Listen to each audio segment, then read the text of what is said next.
Hi అండి, అందరూ బాగున్నారా? నేను ఫస్ట్ టైం ఈ హెయిర్ ప్యాక్ అప్లై చేసినప్పుడు ఇన్ని రోజులు ఈ ప్యాక్ని ఎలా మిస్ అయ్యానా అని చాలా ఫీల్ అయ్యాను.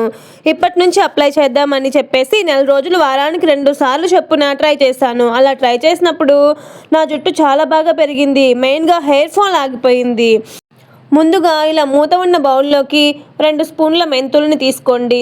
బాగా కడిగి ఇలా ఒక 1 గ్లాస్ వాటర్ పోసి 2 డేస్ అలానే వదిలేయండి, గట్టిగా మూత పెట్టేసి. తర్వాత చూడండి, ఈ మెంతులు బాగా నాని ఆ వాటర్లో బాగా ఊరి ఉంటాయి. వీటిని వేరొక బౌల్లోకి వేసి బాగా క్రష్ చేయండి. తర్వాత ఒక స్ట్రైనర్ సహాయంతో బాగా వడకట్టండి. అంతేనండి, మన పవర్ఫుల్ జెల్ రెడీ అయిపోయింది. ఇప్పుడు ఇందులోకి 1 tablespoon coconut oil, 1 vitamin E క్యాప్సూల్ని కూడా వేయండి. అంతేనండి, ఈ పవర్ఫుల్ జెల్ని మీరు మీ స్కాల్ప్కి, హెయిర్కి అప్లై చేసుకొని హాఫ్ అన్ అవర్ తర్వాత హెడ్ బాత్ చేసుకోండి. రిజల్ట్ మీకు 1 వీక్లోనే కనిపిస్తుంది. ప్లీజ్ సబ్స్క్రైబ్ చేసుకోవచ్చు కదా.